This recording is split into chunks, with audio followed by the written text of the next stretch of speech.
चर्चा करता आया है और इंटरनेशनल एक्सपर्ट्स के ज़रिए, इन इंटरनेशनल एजेंसीज़ के ज़रिए G20 जैसे मोर्चों को क्रेडिबिलिटी मिलती है। क्योंकि अगर आप G7 से केवल तुलना करें तो हालांकि अनौपचारिक तौर पर आप देखें तो G20 का कोई सेक्रेटेरिएट नहीं है। तो एशियन डेवलपमेंट बैंक के प्रेसिडेंट मासात्सुगु असाकावा, जिनका भारत मंडपम में आगमन हो चुका है। पहले मेहमान आज के G20 शिखर सम्मेलन 2023 में भारत की अध्यक्षता में भारत मंडपम में प्रवेश करते हुए एशियन डेवलपमेंट बैंक के अध्यक्ष। एशियन डेवलपमेंट बैंक जो एशिया और प्रशांत क्षेत्र में समावेशी विकास की सोच को आगे बढ़ाता है, बहुत ही आवश्यक। इसी सोच के तहत ये बैंक विभिन्न देशों को वित्त भी उपलब्ध कराता है और ये विकास को भी गति देता है। इन मायनों में एशिया के विकास के लिए एशियन डेवलपमेंट बैंक अपनी भूमिका लगातार बढ़ाता रहा है। बहुत बड़ी भूमिका 21वीं सदी, एशिया की सदी, और एशिया में फाइनेंस की जो समस्या है उसको दूर करने के लिए एडीबी ने महत्वपूर्ण भूमिका निभाई और कैसे इसको और सशक्त किया जाए, कैसे इसका बेहतर कैपिटलाइजेशन किया जाए, उस पर भी फोकस एडीबी का इस वक्त आप देख रहे हैं। भारत मंडपम के अंदर की तस्वीरें, जहां पर योग मुद्राएं भारत की संस्कृति और सभ्यता से हमारे विदेशी मेहमानों को परिचित कराते हुए नजर आएंगी। प्रधानमंत्री नरेंद्र मोदी औपचारिक रूप से इन सभी नेताओं का स्वागत करेंगे। एशियन डेवलपमेंट बैंक के प्रेसिडेंट मासात्सुगु असाकावा जो भारत मंडपम में प्रवेश कर चुके हैं और अब कुछ ही पलों में प्रधानमंत्री उनका औपचारिक स्वागत करेंगे। भारत मंडपम में जिस स्थान से हमारे राष्ट्राध्यक्ष, विभिन्न मेहमान गुजरेंगे, उन्हें फ्लैग्स के द्वारा झंडे लगाकर उनका स्वागत किया जा रहा है और भारत मंडपम की खूबसूरती से दो चार होते हुए ये सभी हमारे मेहमान मुख्य स्थल तक पहुंचेंगे। तो एशियाई क्षेत्र में इंफ्रास्ट्रक्चर डेवलपमेंट को बढ़ावा देने के लिए एडीबी की बहुत ही महत्वपूर्ण भूमिका है और भारत एक बहुत ही अहम हिस्सा इस। तो प्रधानमंत्री नरेंद्र मोदी इस वक्त एशियन डेवलपमेंट बैंक के प्रेसिडेंट मासात्सुगु असाकावा का स्वागत करते हुए, और यहां से जो सिलसिला शुरू हुआ है ये लगातार आगे बढ़ेगा। फाइनेंशियल स्टेबिलिटी बोर्ड, वित्तीय स्थिरता बोर्ड के अध्यक्ष क्लास नॉट भारत मंडपम में प्रवेश कर चुके हैं। 2021 से ही वे एफएसबी के अध्यक्ष रहे हैं। उन्हें एक लंबा अनुभव रहा है। वे यूरोपियन सेंट्रल बैंक के गवर्निंग काउंसिल के भी सदस्य हैं, जनरल काउंसिल के भी सदस्य हैं और वे IMF के बोर्ड ऑफ गवर्नर्स के भी सदस्य हैं। प्रधानमंत्री Narendra Modi financial stability board FSB के अध्यक्ष क्लास नॉट का स्वागत करते हुए, और एफएसबी बहुत ही इंपॉर्टेंट इसलिए क्योंकि आईएमएफ के साथ मिलकर के इन्होंने सिंथेसिस पेपर तैयार किया है। भारत ने जो अपनी प्रेसिडेंसी में क्रिप्टो को रेगुलेशन को लेकर के प्राथमिकता दिखाई, उस पर काफ़ी इंपॉर्टेंट। और इस वक्त अंतर्राष्ट्रीय श्रम संगठन ILO के डायरेक्टर जनरल गिलबर्ट F. हांगबो, जिनका प्रवेश हो चुका है, वे ILO के 11वें डायरेक्टर जनरल हैं और वे पहले अफ्रीका महाद्वीप के नागरिक हैं जिन्हें ये पद मिला है। 2022 से ही वे इस पद पर आसीन हैं। अंतर्राष्ट्रीय श्रम संगठन के डायरेक्टर जनरल गिलबर्ट F. हांगबो का स्वागत करते हुए प्रधानमंत्री नरेंद्र मोदी, और ये हैंडशेक बहुत कुछ बयां करता है। और G20 की अध्यक्षता में मिनिस्ट्रियल कम्युनिके और आउटकम डॉक्यूमेंट जो कि लेबर पर है उसको भी स्वीकार किया गया है। अंतर्राष्ट्रीय मुद्रा कोष IMF की मैनेजिंग डायरेक्टर क्रिस्टलिना जॉर्जिवा, जो वर्ल्ड बैंक की CEO भी रह चुकी हैं और 3 महीने के लिए इंटरिम प्रेसिडेंट भी वर्ल्ड बैंक ग्रुप की रह चुकी हैं। और कल हमने देखा कि जब इनका आगमन हुआ था हवाई अड्डे पर तो भारत की संस्कृति को देख वे बेहद आनंदित हो रही थी, स्वयं भी नृत्य में जुड़ रही थी। और इसी जोश और उत्साह के साथ अंतर्राष्ट्रीय मुद्रा कोष की मैनेजिंग डायरेक्टर क्रिस्टलिना जॉर्जिवा का प्रवेश भारत मंडपम में। और बड़ा ही इंपॉर्टेंट स्टेटमेंट इन्होंने दिया कल ही कि इंडिया जो है एक शाइनिंग एग्जाम्पल है in a world of facing many uncertainties and the robust economic growth is primarily rooted in the significant structural reforms that India have overtaken. प्रधानमंत्री नरेंद्र मोदी IMF के चीफ का स्वागत करते हुए और आईएमएफ की अध्यक्षता में बहुत सारे मुद्दों पर मंथन हुआ और भारत की प्रेसिडेंसी की जो प्राथमिकताएं हैं आईएमएफ ने खुल करके उनका स्वागत किया और प्रेसिडेंसी को पूरा समर्थन आईएमएफ ने जताया है। आईएमएफ के कई सारे सिंथेसिस पेपर भी G20 लीडर्स की समीक्षा के लिए पहुंच चुके हैं।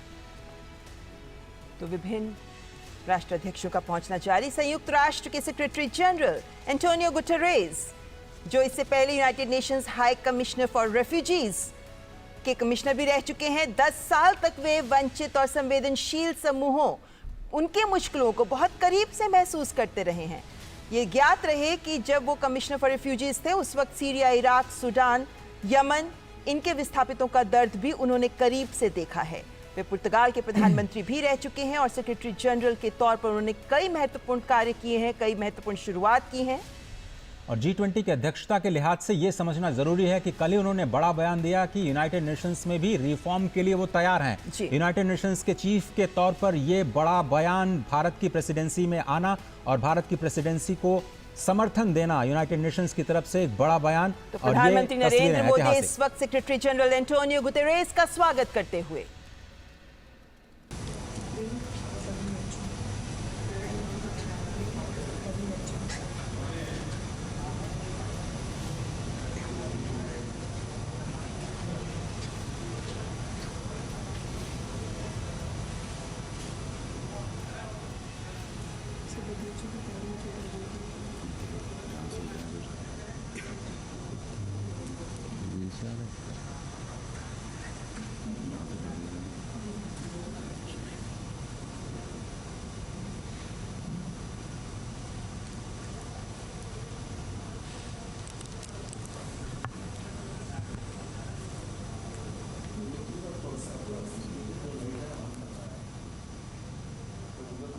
प्रेसिडेंट अजय बंगा, जिनका स्वागत किया प्रधानमंत्री नरेंद्र मोदी ने। वे पहले श्वेत व्यक्ति हैं जिन्हें आईएमएफ और वर्ल्ड बैंक दोनों की अध्यक्षता उन्होंने संभाली है। और महत्वपूर्ण बात कि उनका बिजनेस वर्ल्ड में भी काफ़ी महत्वपूर्ण अनुभव रहा है, जिसके बाद वे फिलहाल वर्ल्ड बैंक के प्रेसिडेंट और इस वक्त विश्व स्वास्थ्य संगठन WHO के director general doctor Tedros Adhanom Ghebreyesus, पहले डायरेक्टर जनरल जो अफ्रीकन रीजन से WHO के डायरेक्टर जनरल बने। उन्हें मलेरिया पर अनुसंधानकर्ता के रूप में विश्व में पहचाना जाता है और डायरेक्टर जनरल बनने से पहले वे वैश्विक स्वास्थ्य से भी जुड़े रहे हैं। Global Fund to Fight AIDS, malaria, tuberculosis के भी वे अध्यक्ष रहे हैं। और जिस वक्त कोविड महामारी ने पूरे विश्व को जकड़ लिया था, उस वक्त उनकी अध्यक्षता में WHO ने महत्वपूर्ण कार्य किए और इस स्थिति में विश्व के समक्ष एक महत्वपूर्ण उदाहरण भी प्रस्तुत किया। विश्व स्वास्थ्य संगठन के director general doctor Tedros Adhanom Ghebreyesus. G20 की अध्यक्षता में वन हेल्थ अप्रोच पर एक बड़ा फोकस और WHO की इसमें बहुत ही महत्वपूर्ण भूमिका। वर्किंग ग्रुप की हम बात करें तो भारत की अध्यक्षता में global initiative on digital health, इसको अडॉप्ट किया गया है। वो लीडर्स के समिट के दौरान उसे रखा जाएगा और अगर उसको समर्थन मिलता है तो ये विश्व के स्वास्थ्य को और ज़्यादा समावेशी बनाने के लिए और ज़्यादा एक्सेसिबल बनाने के लिए और ज़्यादा अफोर्डेबल बनाने के लिए बहुत बड़े मील का पत्थर साबित होगा। प्रधानमंत्री नरेंद्र मोदी WHO के director general doctor Tedros Adhanom Ghebreyesus का स्वागत करते हुए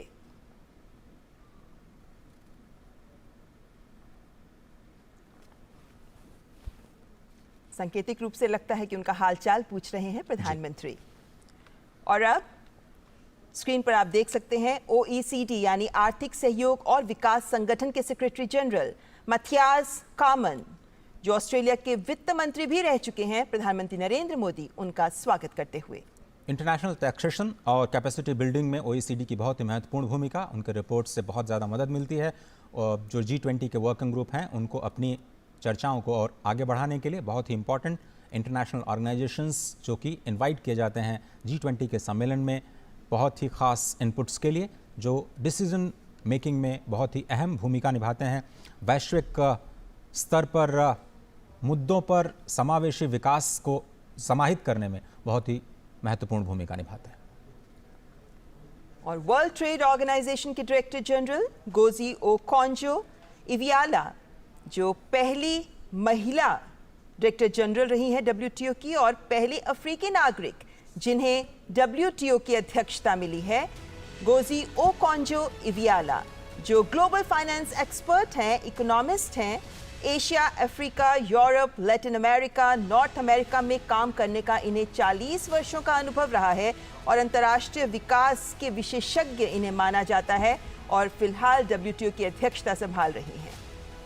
21वीं सदी के लिए WTO को तैयार करना, WTO में रिफॉर्म, इस पर लगातार बात करता रहा है भारत। और प्रधानमंत्री मोदी ने भी स्पष्ट तौर पर WTO में रिफॉर्म्स की वकालत की और ट्रेड एंड इन्वेस्टमेंट की वर्किंग ग्रुप में WTO मिनिस्ट्रियल मीटिंग में भारत इस मुद्दे पर लगातार बात करता रहा है कि विकासशील देशों को, ग्लोबल साउथ की आवाज़ को WTO में और ज़्यादा तरजीह दी जानी चाहिए। मार्केट एक्सेस में जो विकसित देश हैं, विकासशील देशों की मदद करें। प्रधानमंत्री नरेंद्र मोदी गोजी ओकोंजो-इवियाला WTO के डायरेक्टर जनरल का स्वागत करते हुए।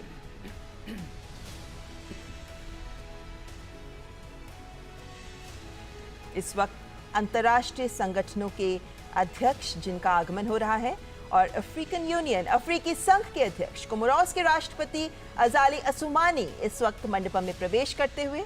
अफ्रीकी संघ जिसको इस शिखर सम्मेलन में सदस्यता मिल सकती है, प्रधानमंत्री नरेंद्र मोदी अफ्रीकी संघ के अध्यक्ष अजाली असुमानी का स्वागत करते हुए।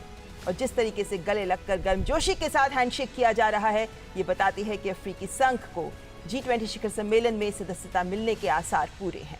बिल्कुल, ये बड़ी खबर आ सकती है दिल्ली डिक्लेरेशन के बाद कि अफ्रीकन यूनियन को शामिल किया गया है। बहुत ही इंपॉर्टेंट स्टेटमेंट शायद दिल्ली से निकल सकता है। अभी तक अंतर्राष्ट्रीय संगठनों के अध्यक्ष जिनका स्वागत हो रहा था और अब आमंत्रित देशों के प्रतिनिधि और अध्यक्ष, राष्ट्राध्यक्ष जिनका स्वागत करेंगे प्रधानमंत्री नरेंद्र मोदी। और इस वक्त स्क्रीन पर आप देख सकते हैं ओमान के उप प्रधानमंत्री सईद असाद बिन तारिक अल सईद, जिनका आगमन मंडपम में। ओमान की कैबिनेट में सुल्तान के बाद दूसरे सबसे वरिष्ठ अधिकारी उप प्रधानमंत्री ही होते हैं और ऐसे में अपने देश ओमान का G20 में आमंत्रित देश के तौर पर प्रतिनिधित्व कर रहे हैं ओमान के उप प्रधानमंत्री। अतिथि देवो भव की अवधारणा को ज़मीन पर उतारते हुए भारत मंडपम में G20 की अध्यक्षता और शिखर सम्मेलन से ठीक पहले, सबसे पहले अंतर्राष्ट्रीय संस्थान और उसके बाद अतिथि राष्ट्र, उनका स्वागत, ये हमारी परंपरा और बहुत ही इम्पॉर्टेंट इन अतिथि देशों का G20 की बैठकों में शामिल होना, एक ग्लोबल इम्पॉर्टेंस उनके लिए। तो प्रधानमंत्री नरेंद्र मोदी ओमान के उप प्रधानमंत्री सईद असाद बिन तारिक अल सईद का स्वागत करते हुए। फॉर्मल फोटो ऑप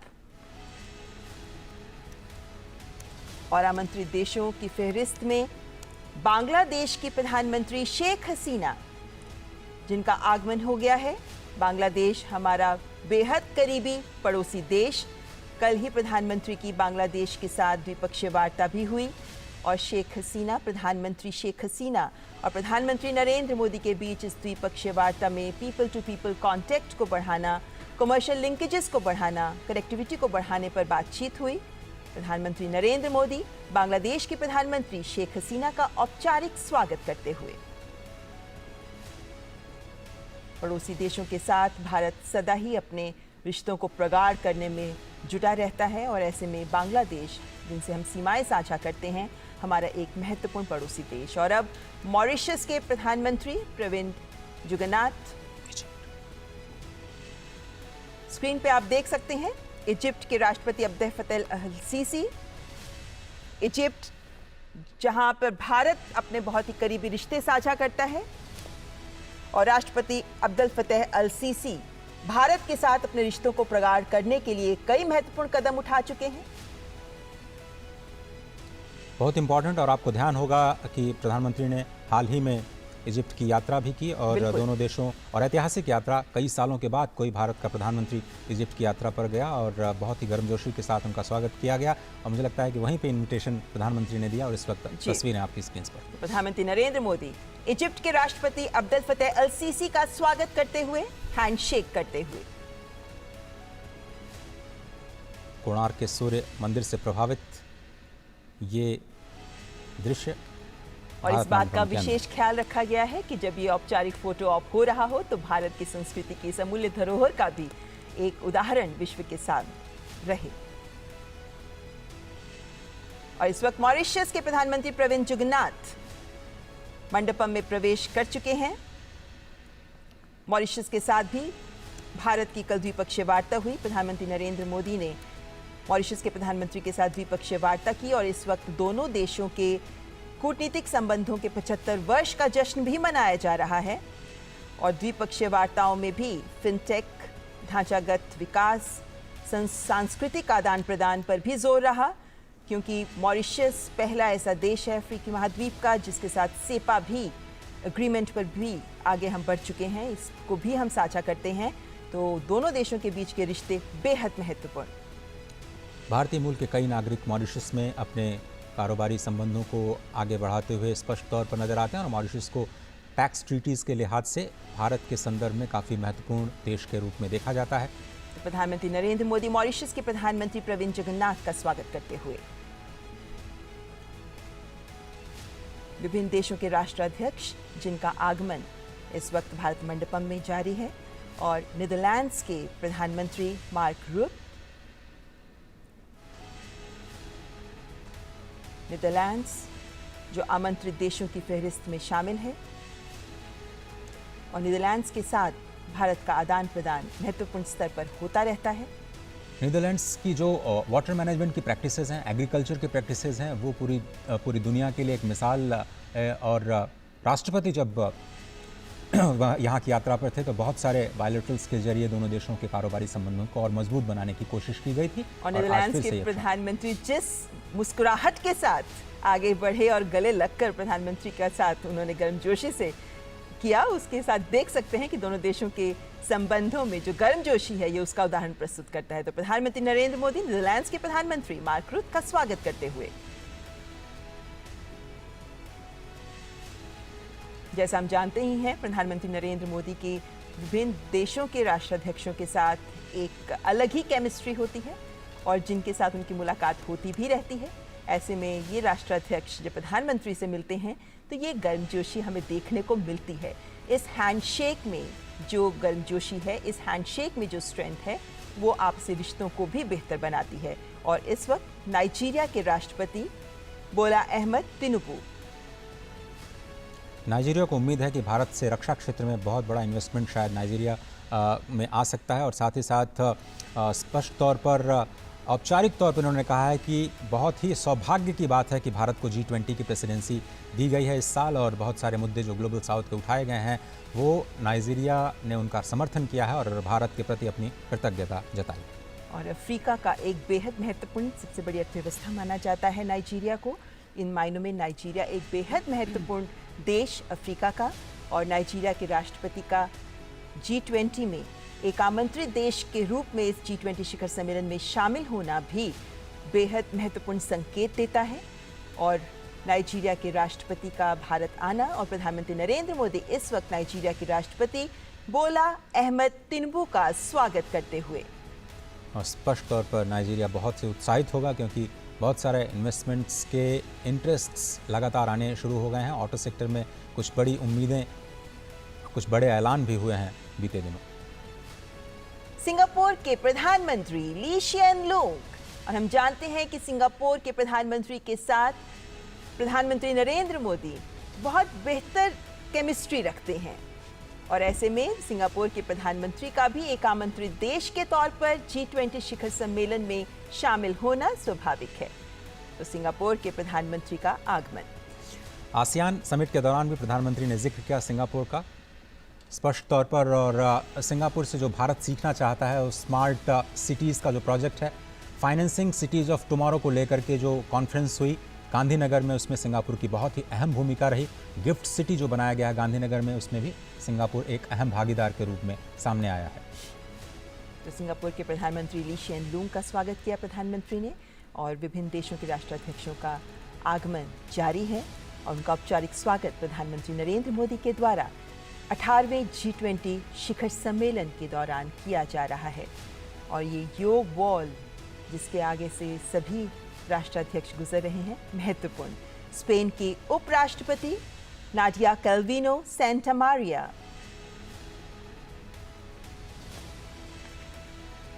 हम जानते हैं कि स्पेन यूरोपीय संघ का हिस्सा है और स्पेन के साथ भारत के संबंध बेहतर हैं और ऐसे में स्पेन की उपराष्ट्रपति और उनके चेहरे पर खिली मुस्कुराहट ये बयां करती है कि इस शिखर सम्मेलन में आमंत्रित देश के तौर पर शामिल होना स्पेन इसे महत्वपूर्ण मानता है।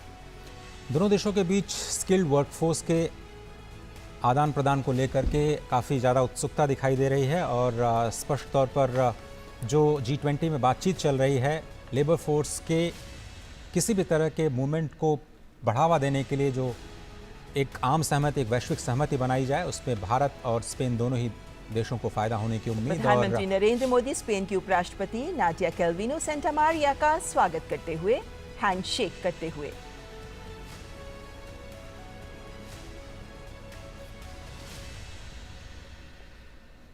नौ आमंत्रित देश इस बार 18वें G20 शिखर सम्मेलन में भारत की ओर से विशेष रूप से आमंत्रित देश, जिनमें आखिरी देश है यूएई, संयुक्त अरब अमीरात। अब से थोड़ी देर पहले यूएई के तरफ से अभी तक जो यूनाइटेड कंट्रीज हैं उनमें तो आपकी स्क्रीन पे आप देख सकते हैं यूएई यानी संयुक्त अरब अमीरात के राष्ट्रपति शेख मोहम्मद बिन जायद अल नहयान मंडपम में प्रवेश करते हुए। संयुक्त अरब अमीरात एक बेहद महत्वपूर्ण देश, विशेष रूप से आर्थिक रूप से अगर हम बात करते हैं, तेल संसाधनों के कारण और अन्य कूटनीतिक कारणों से भी भारत का महत्वपूर्ण सहयोगी देश संयुक्त अरब अमीरात। फ्री ट्रेड एग्रीमेंट को लेकर के दोनों देश काफ़ी ज़्यादा उत्साहित और हाल ही में जो FTA किया गया है भारत की तरफ से, उसका फ़ायदा अब ज़मीन पर दिखने लगा है। रोज़गार के लिहाज से, GDP के लिहाज से और दोनों देशों के बीच जो ट्रेड रिलेशंस हैं उसको बढ़ाने में इस FTA की बहुत अहम भूमिका रही है और बहुत सारे भारतीय सऊदी अरब में जो कार्य करते हैं उनको लेकर के लेवल प्लेइंग फील्ड दी जाए और उनको असिस्टेंस दिया जाए और आप केमिस्ट्री स्पष्ट तौर पर देख सकते हैं। तो प्रधानमंत्री नरेंद्र मोदी यूएई यानी संयुक्त अरब अमीरात के राष्ट्रपति शेख मोहम्मद बिन जायद अल नहयान का स्वागत करते हुए न केवल हैंडशेक बल्कि दोनों हाथों से उनके हाथों को थामते हुए उन्हें गले लगाते हुए। तो अब तक 9 आमंत्रित देश Oman, Bangladesh, Egypt, Mauritius, Netherlands, Nigeria, Singapore, Spain और यूएई, इन 9 आमंत्रित देशों के राष्ट्राध्यक्ष अब भारत मंडपम में प्रवेश कर चुके हैं और अब बारी है G20 के सदस्य देशों। हम जानते हैं कि G20 के सदस्य देशों में भारत समेत 19 देश और साथ में यूरोपीय संघ शामिल है और इन विभिन्न देशों के राष्ट्राध्यक्षों का भी अब एक एक कर प्रधानमंत्री नरेंद्र मोदी स्वागत करेंगे। हालांकि अभी फ्रांस के राष्ट्रपति मैनुअल मैक्रों का भारत आगमन का इंतजार है, लेकिन बाकी सभी राष्ट्राध्यक्ष भारत पहुंच चुके हैं। तो इन सभी का स्वागत करेंगे प्रधानमंत्री नरेंद्र मोदी और भारत मंडपम अपनी पूरी खूबसूरती के साथ इस वक्त मौसम की भी खूबसूरती को समेटे हुए यहाँ अपने विदेशी मेहमानों का आर्थिक मामलों की मंत्री राकेल बुएनरोस्ट्रो सैंचेज। मेक्सिको को विकासशील देशों की एक सशक्त आवाज़ के रूप में देखा जाता है और एग्रीकल्चर को लेकर के जो वहाँ पे बेस्ट प्रैक्टिसेस हैं उनसे सीखने की कोशिश पूरी दुनिया करती रही है। एग्रीकल्चर वर्किंग ग्रुप में भी मेक्सिको की अहम भूमिका रही है। किस तरह से खाद्य सुरक्षा को लेकर के जो खाद की कीमतों में हमने उछाल देखा कोविड के दौरान, रशिया यूक्रेन क्राइसिस के दौरान, उसमें कैसे सभी लोग मिलकर के फूड सिक्योरिटी की जो समस्या है उस पर आम राय, आम सहमति बना पाएँ, उसमें मेक्सिको ने एक अहम योगदान दिया और स्पष्ट तौर पर G20 के सदस्य देश के रूप में भारत और मेक्सिको के न केवल द्विपक्षीय संबंध बल्कि G20 के मंच पर भी इन दोनों देशों का विकासशील देश के तौर पर अपने विचारों को रखना काफ़ी अहम। तो मेक्सिको की आर्थिक मामलों की मंत्री राकेल बुएनरोस्ट्रो सैंचेज का स्वागत करते हुए प्रधानमंत्री नरेंद्र मोदी। मेक्सिको के राष्ट्राध्यक्ष का ही G20 शिखर सम्मेलन में आना था, लेकिन स्वास्थ्य कारणों से वे नहीं आ पाए, तो मेक्सिको का प्रतिनिधित्व कर रही वहां के आर्थिक मामलों की मंत्री। तो G20 के सदस्य देशों के राष्ट्राध्यक्षों का और प्रतिनिधियों का इस वक्त आना जारी है और भारत मंडपम में उनका औपचारिक स्वागत किया जा रहा है। भारत मंडपम जो 18वें G20 शिखर सम्मेलन का केंद्र। भारत मंडपम जहां से उम्मीद की जा रही है कि दिल्ली घोषणा पत्र एक मजबूत आवाज ग्लोबल साउथ के देशों की बनकर उभरेगा। यहां से एक ऐसी दिशा दी जाएगी जिससे विश्व समावेशी विकास और मानव कल्याण की ओर कदम बढ़ाएगा। G20 शिखर सम्मेलन भारत की अध्यक्षता में नया अध्याय लिख पाएगा, इस बात की भी उम्मीद की जा रही है। जिस सोच को विभिन्न working groups, Sherpa track, finance track में भारत ने आगे रखा, जिस जनभागीदारी के संदेश को सामने रखते हुए एक्शन ओरिएंटेड चर्चाओं पर भारत का जोर रहा, जिस तरीके से विभिन्न देशों के बीच सहमति बनाने की लगातार प्रयास किए जाते रहे, संवेदनशील मुद्दों पर भी एकमत होने की प्रयास रहे, वो ये भी दिखाता है कि दिल्ली घोषणा पत्र में जब वो कल सामने आएगा तो जो महत्वपूर्ण बिंदु रहेंगे वो भारत के उद्घोष को तो सामने रखेंगे ही, लेकिन साथ ही विश्व को भी नया संदेश, नई दिशा दे पाएंगे। क्योंकि ये संदेश जो इस भारत मंडपम से निकलेगा, ये संदेश पूरे विश्व के कल्याण और पूरे विश्व के विकास के संदेश के साथ जुड़ा हुआ होगा।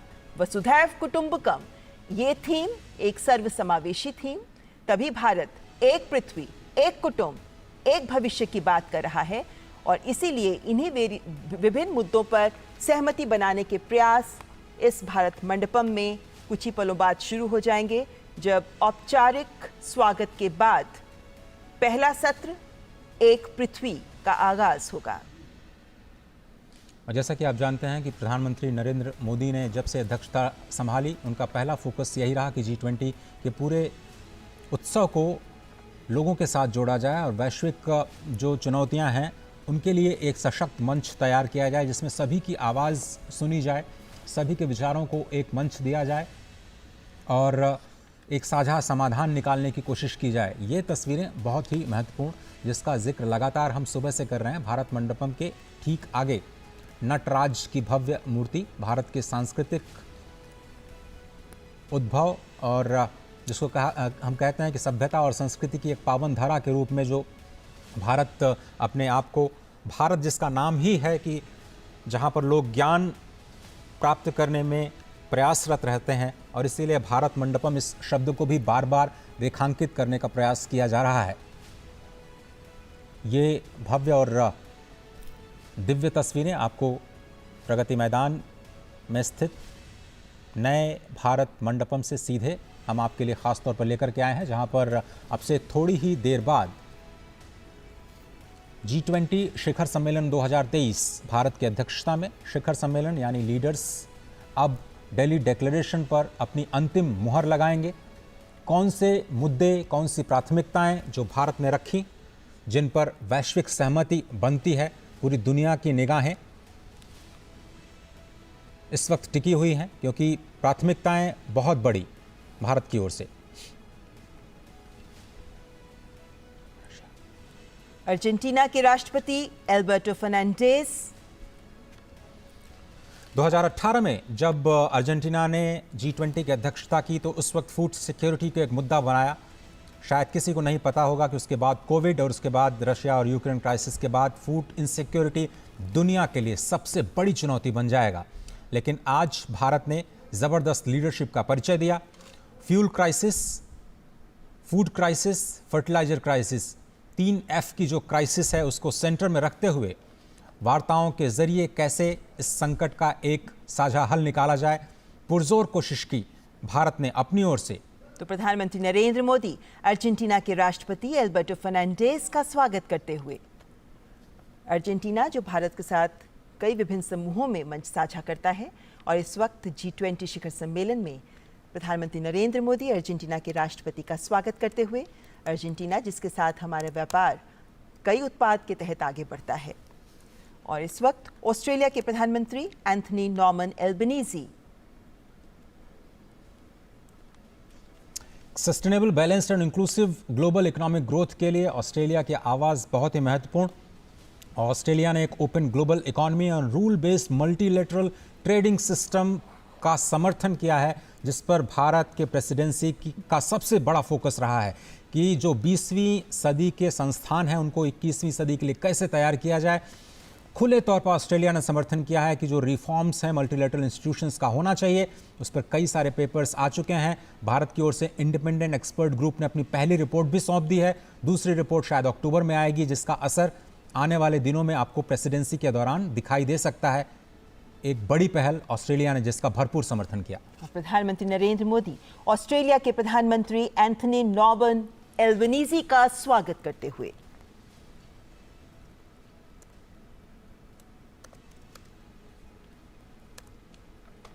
ऑस्ट्रेलिया जिसके साथ भारत अपने संबंधों को विभिन्न स्तरों पर आगे बढ़ा रहा है और इस वक्त ऑस्ट्रेलियन प्रधानमंत्री एंथनी एल्बनीजी का प्रधानमंत्री ने स्वागत किया।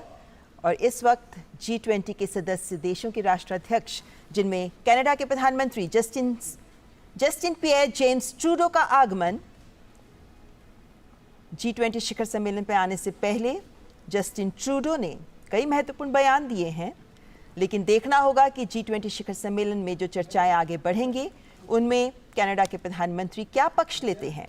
तो कनाडा के प्रधानमंत्री जस्टिन पियर जेम्स ट्रूडो का स्वागत करते हुए प्रधानमंत्री नरेंद्र मोदी। और भारत ने स्पष्ट तौर पर कहा है कि जो राजनीतिक या भू राजनीतिक परिस्थितियां हैं उनको भारत ने G20 के विकास के मुद्दे पर हावी नहीं होने दिया, और यही शायद भारत के G20 प्रेसिडेंसी की सबसे बड़ी सफलता कही जा सकती है, क्योंकि ऐसा लग रहा था बहुत सारे देशों को कि शायद भारत कहीं दबाव में झुक न जाए, लेकिन भारत ने स्पष्ट तौर पर किसी का भी बिना कोई पक्ष लिए निष्पक्ष तौर पर इस अध्यक्षता को स्पष्ट तौर पर एक लीडरशिप के तौर पर संभाला। और भारत ने अपनी ओर से बिल्कुल साफ कर दिया कि वो किसी भी तरह के जो भू राजनीतिक परिस्थितियां हैं उनको इस वार्ता पर हावी नहीं होने देगा, क्योंकि ये एक मंच है वैश्विक विकास के मुद्दों को समाधान देने का, एक साझा हल ढूंढने का। और इस वक्त यूरोपियन यूनियन कमीशन की president Ursula von der Leyen. जैसा कि आपको पता है कि 19 देशों के साथ यूरोपियन यूनियन कमीशन बहुत ही इंपॉर्टेंट, और भारत और यूरोपियन यूनियन के बीच इस वक्त हम फ्री ट्रेड एग्रीमेंट की बात कर रहे हैं। सबसे बड़ा ब्लॉक आप देखें, भारत के कारोबारी संबंध लगातार प्रगाढ़ होते रहे हैं। 2018 के बाद देखें तो जो हिस्सेदारी है भारत की European Union as a bloc के साथ, वो करीब करीब दोगुनी हो गई है। 8% से बढ़कर के 18% की हिस्सेदारी कारोबार में स्पष्ट तौर पर नजर आई है। और यूरोपियन यूनियन के साथ कारोबारी संबंधों को और ज़्यादा मजबूत बनाना द्विपक्षीय तौर पर ये भारत की प्राथमिकता। फ्री ट्रेड एग्रीमेंट पर हम बात कर रहे हैं, बायलैटरल एंगेजमेंट्स भी होने हैं प्रधानमंत्री नरेंद्र मोदी के साथ, लेकिन G20 में यूरोपियन यूनियन की महत्वपूर्ण भूमिका। पूरे यूरोप की तरफ से एक मात्र सदस्य जो पूरे यूरोप का प्रतिनिधित्व करता है G20 के इस बहुत ही खास मंच का। तो यूरोपियन यूनियन की कमीशन की president Ursula von der Leyen, जिनका प्रधानमंत्री नरेंद्र मोदी के द्वारा स्वागत किया जा रहा है। यूरोपियन यूनियन काउंसिल की तरफ से उर्सुला वॉन डेर लायन, और यूरोपियन यूनियन कमीशन की तरफ से यूरोपियन यूनियन काउंसिल के प्रेसिडेंट शार्ल मिशेल, जो कि यूरोपियन यूनियन कमीशन के प्रेसिडेंट हैं और इस वक्त आपकी स्क्रीन पर नजर आ रहे थे। यूरोपियन यूनियन काउंसिल के प्रेसिडेंट शार्ल्स मिशेल, जिनका स्वागत प्रधानमंत्री नरेंद्र मोदी के द्वारा। यूरोपियन यूनियन G20 में फिलहाल इकलौता संघ, जिसके बाद अफ्रीकी संघ के शामिल होने के बाद कह सकते हैं कि G20 में 2 संघ हो जाएंगे, 19 देश और 2 संघ। लेकिन फिलहाल 19 देशों के साथ G20 में यूरोपियन यूनियन एक संघ के तौर पर शामिल है।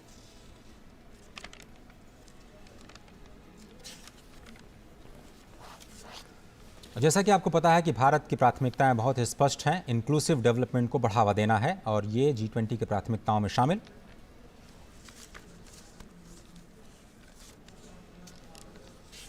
जर्मनी के चांसलर ओलाफ शॉल्स का आगमन।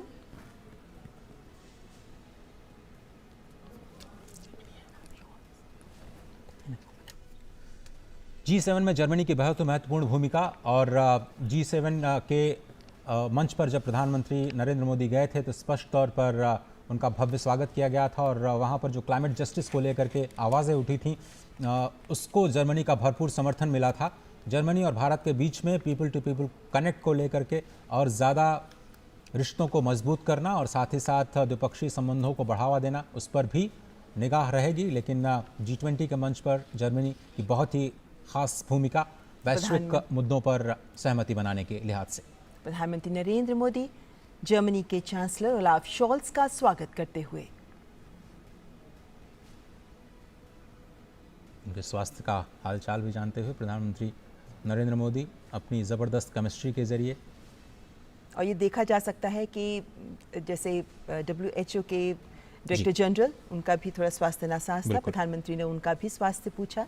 लेकिन ये भी दिखाता है महत्व G20 शिखर सम्मेलन का, जहां विभिन्न राष्ट्राध्यक्षों और संगठनों के अध्यक्षों के द्वारा ये प्रयास किया गया है कि वे इसमें ज़रूर शिरकत करें, ज़रूर शामिल हों, क्योंकि इस वक्त का G20 शिखर सम्मेलन इस दौर में पूरा विश्व वक्त के उस मुहाने पर खड़ा है जब चुनौतियां बहुत भीषण हैं और चुनौतियां बहुत मुखर हैं।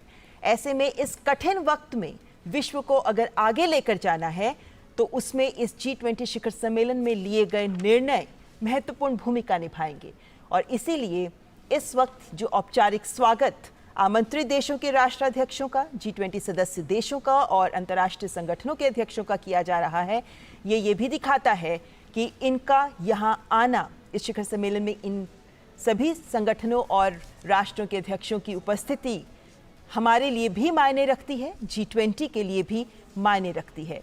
भारत मंडपम जो बेसब्री से प्रतीक्षा कर रहा है उन मेहमानों की जिनका भी आगमन का इंतज़ार है, और विभिन्न राष्ट्राध्यक्ष जो अब से कुछ ही देर बाद जब फॉर्मल सेशंस शुरू होंगे तो गंभीर समस्याएं विश्व के सामने जो उपस्थित हैं उन पर मंथन करेंगे, उन पर चिंतन करेंगे, ताकि इन चर्चाओं और इस विमर्श से कुछ ठोस नतीजे सामने आ सकें, ऐसे नतीजे जो एक्शन ओरिएंटेड हों, ताकि विभिन्न देश सामूहिक जिम्मेदारी निभाते हुए इन निर्णयों को लेकर आगे बढ़ सकें।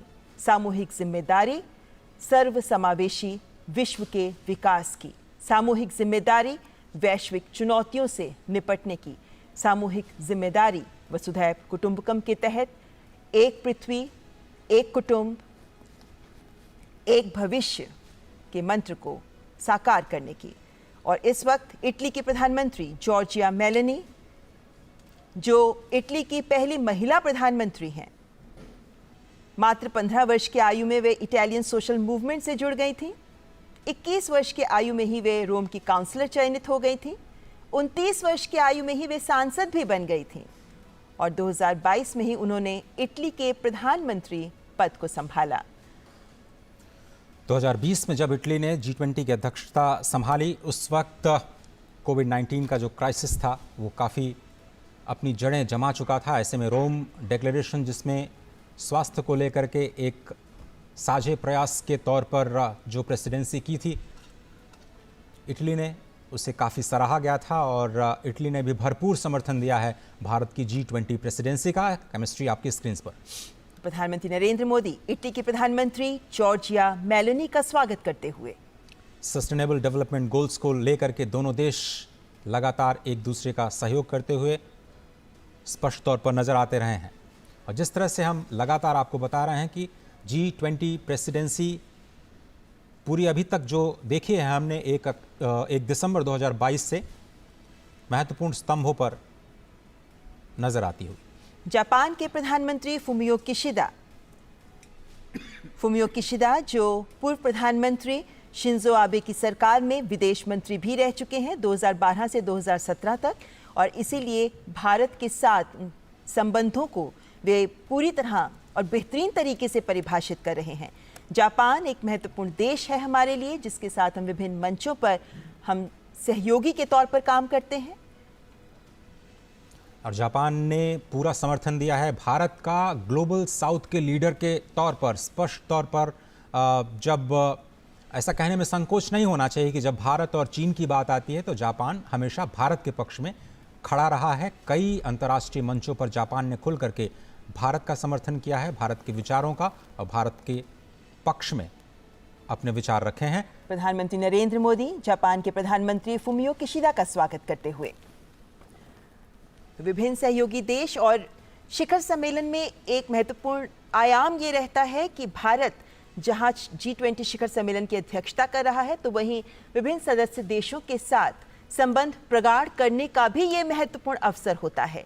ऐसे में लगभग 15 बायलैटरल्स भी प्रधानमंत्री की प्लान है, जिनमें से कल हमने देखा कि 3 देशों के साथ द्विपक्षीय वार्ताएं हुई, जिसके बाद आज भी सबकी नजरें रहेंगी, जब उम्मीद की जा रही है कि यूके, जर्मनी, फ्रांस के साथ भी और अन्य देशों के साथ भी प्रधानमंत्री द्विपक्षीय वार्ताएं करेंगे। और इस वक्त दक्षिण कोरिया के राष्ट्रपति यून सुक योल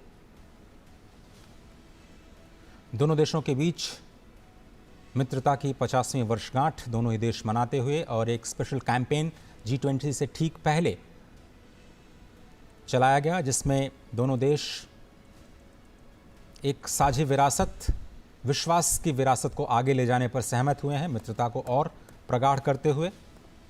और G7 समिट में भी प्रधानमंत्री नरेंद्र मोदी की मुलाकात इनसे हुई और अब G20 का मंच तैयार। और पूरे साल हमने सहयोग देखा कोरिया का भारत की तमाम प्राथमिकताओं पर, और स्पष्ट तौर पर सांस्कृतिक लिहाज से दोनों देश और ज़्यादा करीब आते हुए।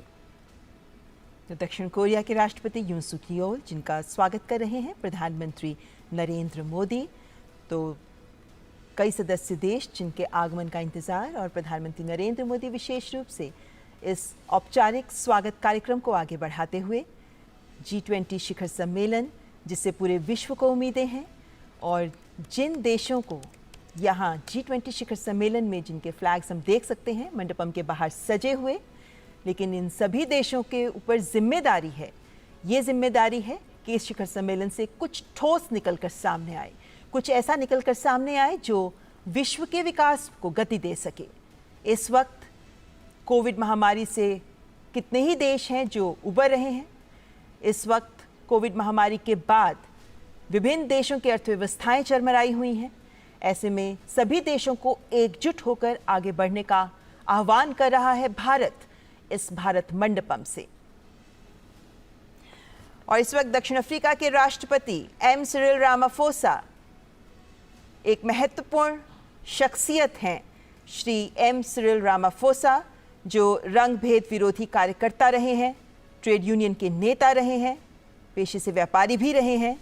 2014 से 2018 तक आप दक्षिण अफ्रीका के उपराष्ट्रपति रहे और अब दक्षिण अफ्रीका के राष्ट्रपति के पद पर विराजमान। और G20 शिखर सम्मेलन में दक्षिण अफ्रीका के राष्ट्रपति एम सिरिल रामाफोसा का आगमन।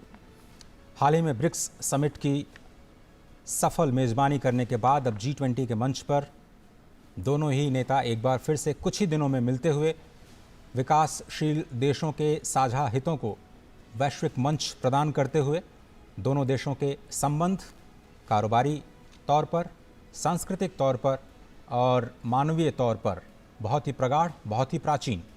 प्रधानमंत्री नरेंद्र मोदी दक्षिण अफ्रीका के राष्ट्रपति एम सिरिल रामाफोसा का स्वागत करते हुए, हैंडशेक करते हुए, फॉर्मल फोटो ऑप देते हुए।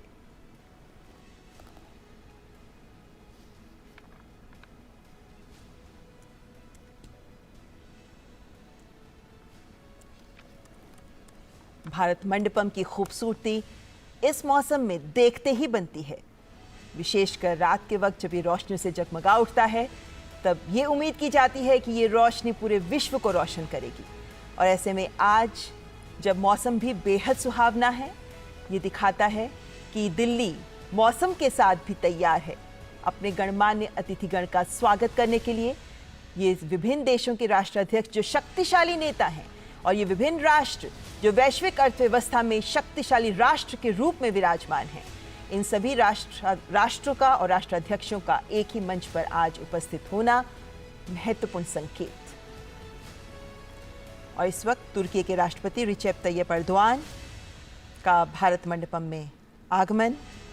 2003 से 2014 तक आप तुर्की के प्रधानमंत्री रहे हैं, इससे पहले आप इस्तांबुल के मेयर भी रहे हैं और अब तुर्की के राष्ट्रपति के तौर पर महत्वपूर्ण जिम्मेदारी निभाते हुए और G20 के मंच पर अपने देश को प्रस्तुत करते हुए। तुर्की ने 2015 में G20 की अध्यक्षता संभाली थी और उस वक्त इंक्लूसिवनेस, इन्वेस्टमेंट और इम्प्लीमेंटेशन के 3I के इर्द गिर्द पूरी की पूरी प्रेसिडेंसी तुर्की की थी।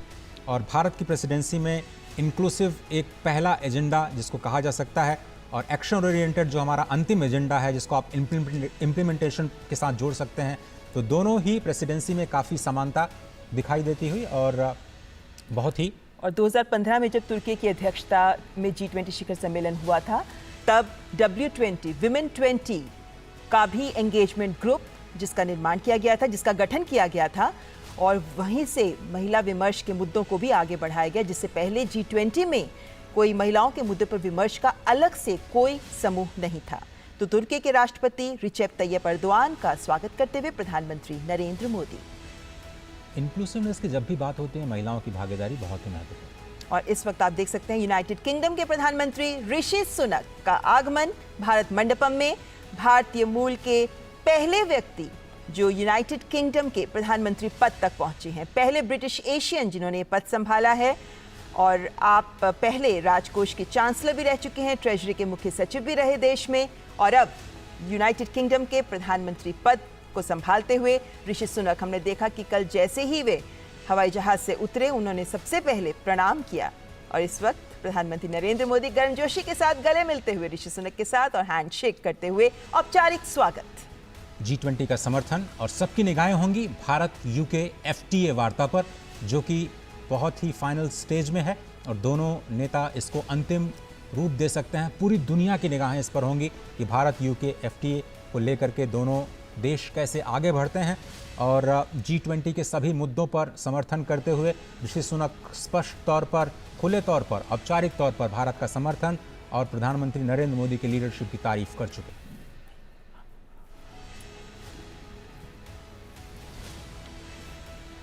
रूस के विदेश मंत्री सर्गेई लावरोव का भी आगमन। व्लादिमीर पुतिन नहीं आ पाए, उनकी जगह सर्गेई लावरोव रूस का प्रतिनिधित्व करते हुए। रूस एक शक्तिशाली देश जिसकी आवाज G20 शिखर सम्मेलन में महत्वपूर्ण रहेगी, बहुत ही महत्वपूर्ण रहेगी। और शायद पूरी दुनिया ये देखना चाहेगी कि रूस का क्या रुख रहा है भारत की प्राथमिकताओं को लेकर के, और भारत की प्रेसिडेंसी में जो रशिया के कंसर्न्स हैं फूड सिक्योरिटी के मोर्चे पर या दूसरे जियोपॉलिटिकल टेंशन के मोर्चे पर, उसको फाइनल डिक्लेरेशन में किन शब्दों में परिभाषित किया जाएगा, क्योंकि यही वो पैराग्राफ होगा रशिया यूक्रेन क्राइसिस को लेकर के जिसमें सभी लोग ये पढ़ना चाहेंगे, रीड बिटवीन द लाइंस करना चाहेंगे कि क्या कुछ भारत की प्राथमिकताओं में शामिल रहा है। और अगर हम बाली डिक्लेरेशन की बात करें तो भारत का कहना है कि हम इस मुद्दे को बाली डिक्लेरेशन में जो अडॉप्ट किया गया था नेताओं के द्वारा, उसको वहीं पर छोड़ना चाहते हैं। और G20 की प्रेसिडेंसी में भारत विकास के मुद्दों को शामिल करना चाहता है, उस पर फोकस करना चाहता है, क्योंकि ये एक इकोनॉमिक फोरम है। जियोपॉलिटिकल टेंशंस को स्थान देने का इस फोरम, इसे एक मंच नहीं बनाया जा सकता। इसलिए ये मुद्दा बहुत ही इंपॉर्टेंट रहने वाला है। और लगातार हम कल से देख रहे हैं कि फॉरेन मीडिया भारतीय प्रतिनिधियों से भी बात कर रहा है कि कैसे इस मुद्दे को देखा जाएगा। और वैसे देखें तो बाली डिक्लेरेशन में भी रूस यूक्रेन संघर्ष के मुद्दे पर अंत में जाकर सहमति बन पाई थी, जिसके बाद सही शब्दों के साथ पंक्तियों को जोड़ा गया था और बाली डिक्लेरेशन सामने आया था। लेकिन उम्मीद की जा रही है कि इस बार भारत जिस तरीके से पूरे विश्व के विकास की बात कर रहा है, ऐसे में विभिन्न देश अपने सोच और एजेंडे को एक तरफ रखते हुए विश्व की बेहतरी के लिए एकजुट होने का आह्वान में भारत के साथ जुड़ेंगे। इस बात की उम्मीद की जा रही है, क्योंकि भारत भी लगातार, जब से भारत ने अध्यक्षता संभाली है, भारत इन प्रयास में लगा रहा है कि विभिन्न देशों की अलग अलग आवाज़ों को कैसे एक साथ एक मत किया जाए, और ऐसे में विभिन्न देशों को चर्चाओं में भी साथ जोड़ने का प्रयास भारत का रहा है। और इस वक्त जाहिर है कि रूस के विदेश मंत्री क्योंकि पहुंच चुके हैं, उसके बाद जब चर्चाओं में वे शिरकत करेंगे तो रूस यूक्रेन संघर्ष का मुद्दा दिल्ली डिक्लेरेशन में किन शब्दों के साथ रखा जाता है, किस हद तक जगह मिल पाती है, उस पर सहमति बनाने पर भारत का और विभिन्न देश जो भारत के साथ इस मुहिम में जुटे हुए हैं कि इस दिल्ली डिक्लेरेशन को फाइनल किया जाए और सही तरीके से भारत विश्व के विकास को लेकर जो आवाज बुलंद कर रहा है ग्लोबल साउथ के हितों को साथ लेकर आगे बढ़ने की बात कर रहा है, उसको साथ मिल सके और सार्थक तरीके से उसे दिल्ली घोषणा पत्र में शामिल किया जा सके, इसका प्रयास भारत तथा अन्य देश भी G20 शिखर सम्मेलन में कर रहे हैं, क्योंकि कहीं ना कहीं ये जिम्मेदारी सभी देशों पर आती है कि अपनी सोच, अपने स्वार्थ को दरकिनार करते हुए इस वक्त विश्व की बेहतरी के लिए, विश्व कल्याण के लिए सोचें और आगे बढ़ें, ताकि कुछ ठोस एक्शन ओरिएंटेड एजेंडे सामने आ सके। तो भारत नहीं चाहता कि G20 को मंच बनाया जाए इस तरह की भू राजनीतिक जो टिप्पणियां हैं उसको लेकर के। बहुत सारे देशों ने ये कोशिश की दबाव बनाने की कि रशिया को लेकर के भारत की प्रेसिडेंसी की ओर से दबाव बनाया जाए। भारत ने दो टूक मना कर दिया। ये एक विकास से संबंधित मुद्दों पर विचार विमर्श करने का मंच है और इसको कूटनीतिक मसलों के लिए इस्तेमाल नहीं किया जा सकता और भारत कम से कम ऐसा नहीं करने देगा। बहुत सारे मुद्दों पर ज़रूर बात हुई और अंत तक ये मुद्दा हमने अपनी प्राथमिकता में शामिल रखा कि जो विकास के मुद्दे हैं वो कहीं पीछे न रह जाएं। और इस वक्त ट्रॉयका देशों के राष्ट्राध्यक्ष, जिनमें इंडोनेशिया के राष्ट्रपति जोको विदोदो का भारत मंडपम में आगमन, इंडोनेशिया जो पहले अध्यक्ष रहा है ट्रॉयका, यानी वे 3 देश ट्रॉयका में शामिल होते हैं जिससे अध्यक्षता भारत ने ली और जिसे भारत अध्यक्षता देगा, यानी ब्राजील। और इस वक्त इंडोनेशिया के राष्ट्रपति जोको विदोदो का आगमन हो चुका है। आसियान समिट के दौरान प्रधानमंत्री नरेंद्र मोदी ने इंडोनेशिया के अध्यक्षता का पूरा समर्थन किया और G20 के लिए समर्थन की बात की। आसियान के मोर्चे पर भी उस मंच पर भी उन्होंने G20 के प्राथमिकताओं का जिक्र किया और उन्होंने कहा कि ये सदी एशिया की है, ये सदी हम सब की है और इसलिए जो free and open Indo Pacific है उस पर फोकस करना आसियान क्षेत्र को बहुत ही आवश्यक। और ये ट्रॉयका बड़ा ही इम्पॉर्टेंट, पहली बार ऐसा हो रहा है G20 के इतिहास में कि 3 विकासशील देश लगातार 3 सालों तक, अगर आप साउथ अफ्रीका, दक्षिण अफ्रीका को शामिल कर लें तो लगातार 4 सालों तक ग्लोबल साउथ या विकासशील देशों की आवाज़ के तौर पर ये प्रेसिडेंसी उन मुद्दों को आगे बढ़ाती रहेगी। और इसलिए कहा जा रहा है कि जो भारत अपनी G20 प्रेसिडेंसी में जो लेगेसी छोड़ेगा, जिन मुद्दों पर बात आगे बढ़ी है, वो अगले 2 से 3 सालों में और ज़्यादा मजबूत होती हुई नजर आएंगी। एक मजबूत आधार ज़रूर भारत ने तैयार कर दिया है।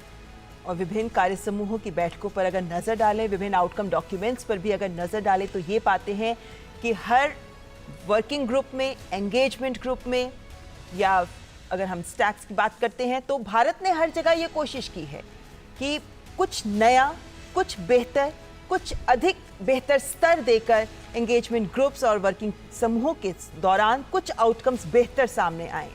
ऐसे में स्टार्टअप 20 की शुरुआत करना या फिर महिलाओं के मुद्दों पर वर्किंग ग्रुप की घोषणा करना, कुछ महत्वपूर्ण और ठोस पहल के माध्यम से भारत ये सुनिश्चित कर रहा है कि सभी वर्गों का, सभी देशों का कल्याण हो सके। और अपनी अध्यक्षता में भारत जिस व्यापक स्तर पर भारत ने आयोजन किए हैं, जिस व्यापक स्तर पर सभी देशों को शामिल किया है, वो ये दिखाता है कि भारत एक अलग आयाम दे रहा है G20 शिखर सम्मेलन को। और इस वक्त ब्राजील के राष्ट्रपति लुइस इनासियो लुला दा सिल्वा, ब्राजील जो भारत से अध्यक्षता ग्रहण करेगा, भारत के बाद ब्राजील G20 शिखर सम्मेलन का अध्यक्ष होगा। ऐसे में ट्रॉयका के तहत ब्राजील के राष्ट्रपति लुइस इनासियो लुला दा सिल्वा भारत मंडपम में आगमन। ब्रिक्स के साझे सदस्य के तौर पर भारत और ब्राज़ील लगातार प्रतिनिधित्व करते रहे हैं एशिया का और विकासशील देशों का।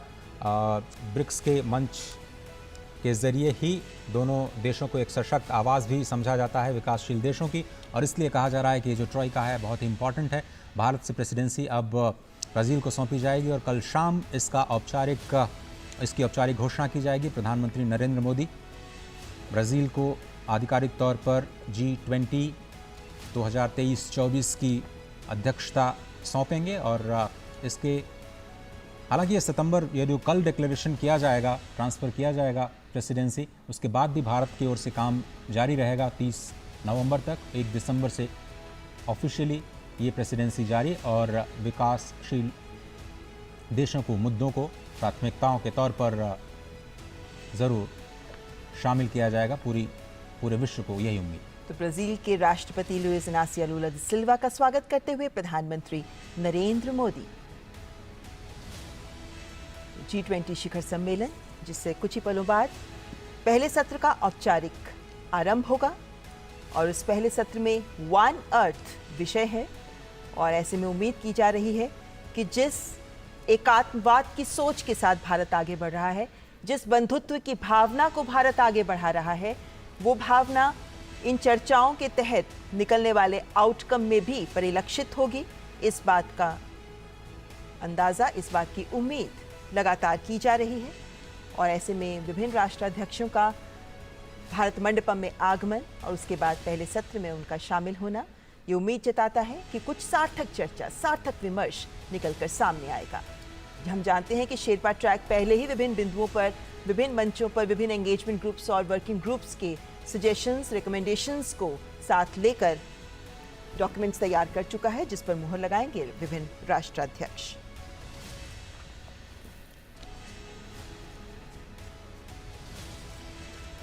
भारत मंडपम में विभिन्न देशों के राष्ट्राध्यक्षों का आगमन जारी। प्रधानमंत्री नरेंद्र मोदी कर रहे हैं औपचारिक स्वागत और इस औपचारिक स्वागत के बाद फोटो ऑप के बाद शुरुआत होगी पहले सत्र की। और चीन के प्रधानमंत्री ली चियांग का स्वागत करते हुए प्रधानमंत्री नरेंद्र मोदी।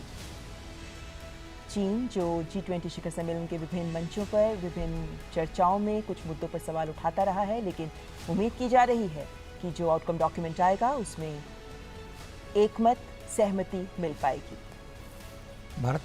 भारत के वित्त मंत्री के साथ चीन के जो समकक्ष हैं वित्त मंत्री, उनकी मुलाकात गांधीनगर में हुई थी और उसके बाद ये उम्मीदें अब उठने लगी हैं कि चीन बहुत सारे मुद्दों पर शायद भारत का समर्थन कर सकता है, भारत की प्रेसिडेंसी का समर्थन कर सकता है।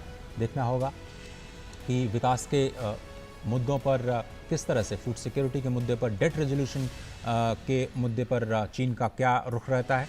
और भारत की प्रेसिडेंसी में जो प्राथमिकताएं तय की गई हैं, चाहे वो मल्टीलेटरल इंस्टीट्यूशंस का रिफॉर्म हो या फिर सस्टेनेबल डेवलपमेंट गोल्स की समीक्षा करना हो, क्योंकि वो शायद वो सबसे बड़ी चुनौती है। 2030 तक प्रधानमंत्री मोदी ने कहा कि इस वक्त हम मध्य में खड़े हैं जब इसकी समीक्षा करना बहुत ज़रूरी है। किसी को पता नहीं था कि रशिया यूक्रेन क्राइसिस और कोविड जैसी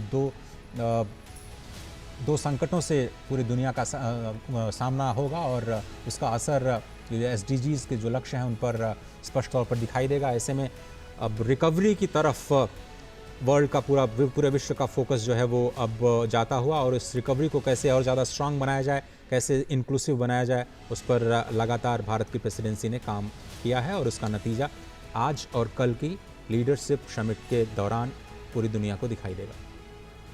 इस वक्त जो 18वां G20 शिखर सम्मेलन का आयोजन हो रहा है, ये उस दौर में हो रहा है जब विश्व कोविड महामारी से बाहर निकल रहा है। बहुत से देश ऐसे हैं जो अभी कोविड महामारी से उबर रहे हैं। ऐसे में जो चुनौतियां सबके सामने हैं, खासतौर पर विकासशील देशों के सामने, हालांकि G20 हमेशा से एक आर्थिक मंच रहा है, लेकिन पिछले कुछ वर्षों में अन्य महत्वपूर्ण मुद्दे भी इसके साथ जुड़ गए हैं और उसी के चलते इस बार के G20 शिखर सम्मेलन को भारत ने नए आयाम देने का प्रयास किया है। और ये भारत मंडपम के दृश्य जो सीधे आप तक पहुंच रहे हैं, ये भारत मंडपम जिसमें अब से कुछ ही पलों के बाद, औपचारिक स्वागत के बाद कुछ ही पलों बाद पहले सत्र का शुभारंभ हो जाएगा और जिसमें गंभीर विमर्श, गंभीर चिंतन सामने आ सकता है। भारत इस वक्त इस बात को सुनिश्चित कर रहा है कि सभी देश एकजुट हों। ऐसे में जब पूरे विश्व में इस वक्त देखा जा रहा है कि सब अपने स्वार्थ, अपने विकास को लेकर आगे बढ़ रहे हैं, भारत ने एक आवाज़ बुलंद की कि विश्व को एकजुट होकर आगे बढ़ना होगा, तभी संपूर्ण विश्व का विकास हो पाएगा। जलवायु परिवर्तन की चुनौती हमारे सामने है, सतत विकास लक्ष्यों को 2030 तक हासिल करने की चुनौती हमारे सामने है। ऐसे में कोई भी देश अकेला इन लक्ष्यों को प्राप्त नहीं कर सकता। ऐसे में सभी को एक मत होकर एक पृथ्वी के लिए कार्य करना जरूरी है, क्योंकि सभी देश एक दूसरे से इंटरकनेक्टेड हैं, जुड़े हुए हैं। इसीलिए सभी देशों को एकजुट होकर सबको एक साथ मिलकर एक कुटुंब की तरह निर्णय लेने होंगे और ठोस कार्य को आगे लेकर, लक्ष्यों को लेकर आगे बढ़ना होगा। तभी हम साझा भविष्य, एक भविष्य हासिल कर पाएंगे। जो चुनौतियां हमारे सामने हैं, चाहे उसमें हम विश्व शांति की बात करें, विश्व की समृद्धि की बात करें, विश्व कल्याण की बात करें और उन देशों की बात करें जिन्हें अभी तक विश्व नजरअंदाज करता आया है, उन सबको अगर आगे लेकर जाना है, विश्व को वाकई विकास करना है, तो भारत ने इसे परिभाषित किया है कि सबको सामूहिक जिम्मेदारी लेते हुए मिलकर आगे सीधे तस्वीरें आप देख रहे हैं और औपचारिक स्वागत का कार्यक्रम अब समाप्त हो चुका है। G20 शिखर सम्मेलन 2023 अब अपने पहले सत्र की ओर धीरे धीरे कदम आगे बढ़ाता हुआ, जहां वन अर्थ पर चर्चा होनी है। पहले सत्र में 3 फोकस, 3 सत्र और फिलहाल जो देशों के राष्ट्राध्यक्षों का आगमन का इंतजार इस वक्त हो रहा है और भारत मंडपम में पहले सत्र के औपचारिक आरंभ से पहले प्रधानमंत्री नरेंद्र मोदी के द्वारा विभिन्न राष्ट्राध्यक्षों का औपचारिक स्वागत का सिलसिला जारी। स्टूडियो में इस वक्त अंशु जोशी जी हमारे साथ हैं, GNU की प्रोफेसर। बड़ा फोकस, भारत की जो अध्यक्षता है वो अब अंतिम चरण में आ चुकी है अंशु जी। लेकिन यहाँ से हम एक नए अध्याय की शुरुआत होते हुए देख रहे हैं। हम देख सकते हैं कि कितना भव्य आयोजन है, किस पैमाने पर हमने ये आयोजन किया है।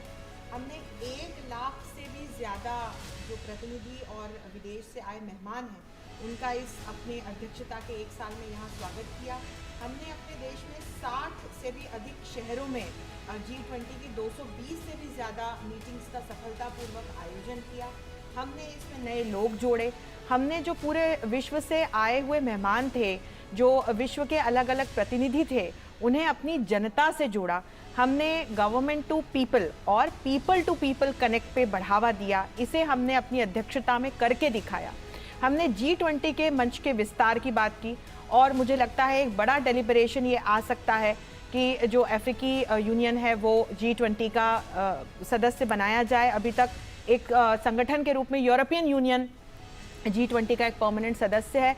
और हम ये भी देख सकते हैं कि किस तरह से हमने समावेशी विकास को लेकर, सतत विकास को लेकर, साझा विकास को लेकर न सिर्फ अपने यूनिलैटरल लेवल पे और बायलैटरल लेवल पे, हमने मल्टीलैटरल लेवल पर भी G20 के अध्यक्ष के रूप में अलग अलग सफल प्रयास किए। और अब मुझे लगता है कि आज और कल जो घोषणाएं होंगी, जो तमाम रिपोर्ट्स प्रस्तुत होंगी, जो राष्ट्राध्यक्ष अपने विचार प्रस्तुत करेंगे, उसमें हम भारत के इस महत्वपूर्ण योगदान को देख पाएंगे। क्योंकि भारत मंडपम में USA, अमेरिका के राष्ट्रपति जो बाइडेन का आगमन हो चुका है।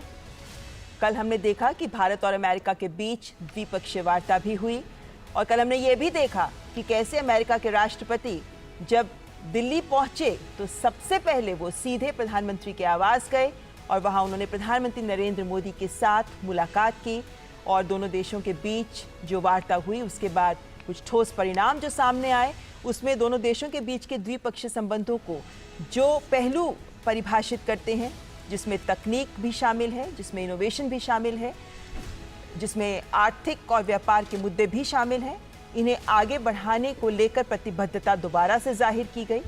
और ऐसे में G20 शिखर सम्मेलन से पहले भी अमेरिका की ओर से लगातार जो बयान आते रहे हैं वो ये दिखाते हैं कि G20 शिखर सम्मेलन में भारत जिस सोच को लेकर आगे बढ़ रहा है उसमें अमेरिका भारत का पूरा समर्थन कर रहा है।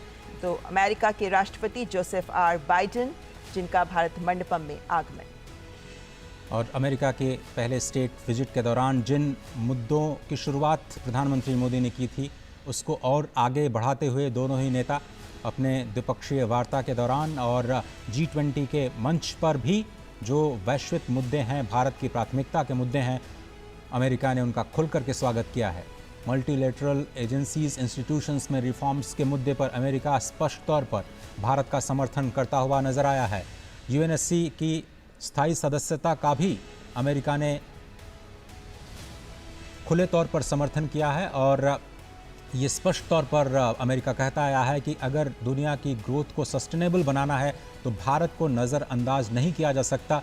बदलते हुए परिदृश्य में दुनिया की सोच को बदलना ही होगा और दुनिया की सबसे पुरानी डेमोक्रेसी, दुनिया की सबसे बड़ी डेमोक्रेसी और एक जब साथ। प्रधानमंत्री नरेंद्र मोदी अमेरिका गए थे तब भी हमने देखा कि किस तरीके से उनका स्वागत करते हुए राष्ट्रपति और फर्स्ट लेडी ने प्रधानमंत्री के दोनों तरफ से हाथ पकड़ के वे उन्हें अपने आवास के अंदर लेकर गए थे। और वो ये दिखाता है कि दोनों देशों के राष्ट्राध्यक्षों के बीच कितने मधुर, कितने करीबी संबंध हैं। और प्रधानमंत्री नरेंद्र मोदी इस वक्त पीछे चित्रित इस चित्र को राष्ट्रपति जो बाइडेन को एक्सप्लेन करते हुए कि इसके मायने क्या हैं। समय का चक्र हमेशा चलता रहता है। एक सांकेतिक बयान कह सकते हैं इसे, लेकिन हाँ, प्रधानमंत्री नरेंद्र मोदी जिस तरीके से हमारे देश की संस्कृति में गौरव महसूस करते हैं और इसको सबके सामने रखते हैं, वो ये दिखाता है कि भारत जैसा सांस्कृतिक रूप से समृद्ध और विविध देश विभिन्न मंचों पर इस समृद्ध भारत की विरासत को प्रदर्शित करना महत्वपूर्ण है, क्योंकि ये भी भारत की एक ताकत है। तो अंशुल जी, मैं ये भी जानना चाह रही थी आपसे कि हम जब जन भागीदारी की बात करते हैं तो हमने देखा कि विभिन्न एंगेजमेंट ग्रुप्स में, उदाहरण के तौर पर महिलाओं की अगर मैं बात करूं तो आंगनवाड़ी वर्कर्स तक लेकर यहाँ तक कि जो स्ट्रीट वेंडर्स हैं उनको भी लिया गया, यहाँ तक कि जो असंगठित क्षेत्र की महिलाएं हैं जो घरों में काम करती हैं उन तक भी पहुंचा गया। तो क्या ये भी साबित करता है कि भारत का एक ये भी प्रयास है कि जो कुछ स्टेप्स, जो कुछ निर्णय सामने आए वो जमीनी स्तर पर लोगों के जीवन को बदल सके, उसे प्रभावित कर सके, ताकि वो जो बदलाव की बात की जाती है विश्व में वो बड़े बड़े ऐलान नहीं, छोटे छोटे कदमों से सामने आए। और इस वक्त आपको रोकना चाहूंगी फिर, क्योंकि इस वक्त हम स्क्रीन पर दिखा सकते हैं आपको कि सऊदी अरब के किंग सलमान बिन अब्दुल अजीज अल सऊद का भारत मंडपम में आगमन। अब क्राउन प्रिंस सलमान बिन अब्दुल अजीज अल सऊद का आगमन हो चुका है। अब से कुछ ही देर पहले सऊदी अरब के क्राउन प्रिंस भारत पहुंचे हैं।